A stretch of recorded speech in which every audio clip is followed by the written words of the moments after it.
These are some Dinar Guru updates, starting off with Militia Man article quote, Saleh and Al-Kazimi confirm support for dialogue and resolving outstanding issues in launching a fresh meeting with the President and Prime Minister today on topics like security, stability, solidarity, consolidating ranks and moving towards meeting the national entitlements.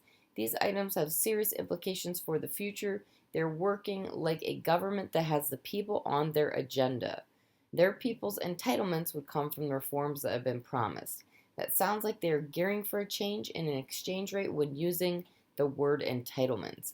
As exchange rate change will be needed to give the citizens their purchasing power this year, not next. The two having the meeting today is all part of the reforms, in my opinion. It shows the solidarity is intact, in my opinion. Pimpy says it always feels like we're right on the edge of getting there. Looks like things are going in the right direction, and then there's always these little hurdles, but at least they're not going 2 steps forward and 10 steps back like they used to. Now it's more like they're going 2 steps forward and a half step back every now and then.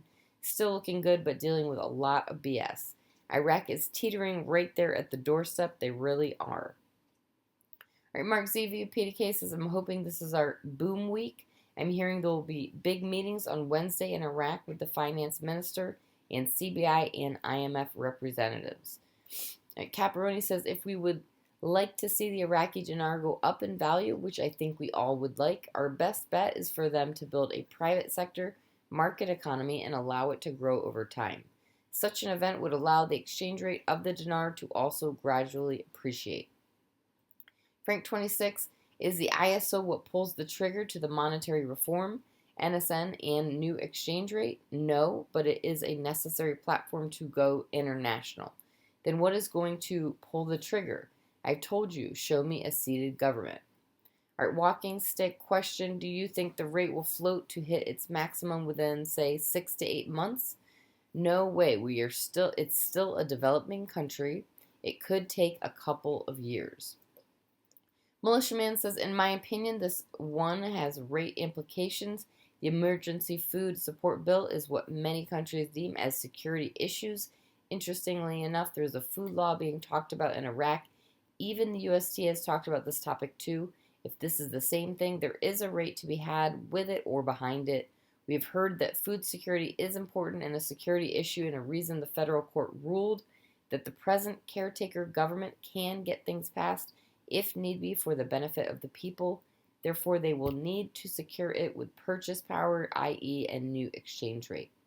All right, Mark Z via PDK. Good articles out of Iraq today. Article quote, financial advisor to the prime minister.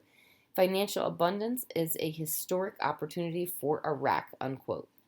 Mark Z says they even talked in depth about how it will cost them 6 cents per bill to delete the zeros or printing and replacing the physical notes.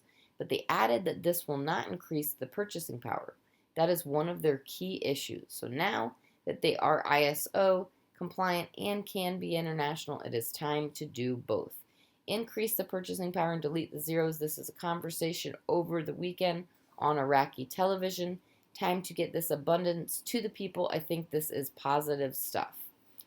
All right, God Lover, and this is in response to Militiaman post below.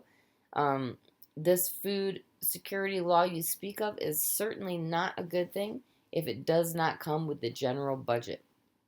Lastly, from Ray Ren 98, says Fed source says things are moving fast.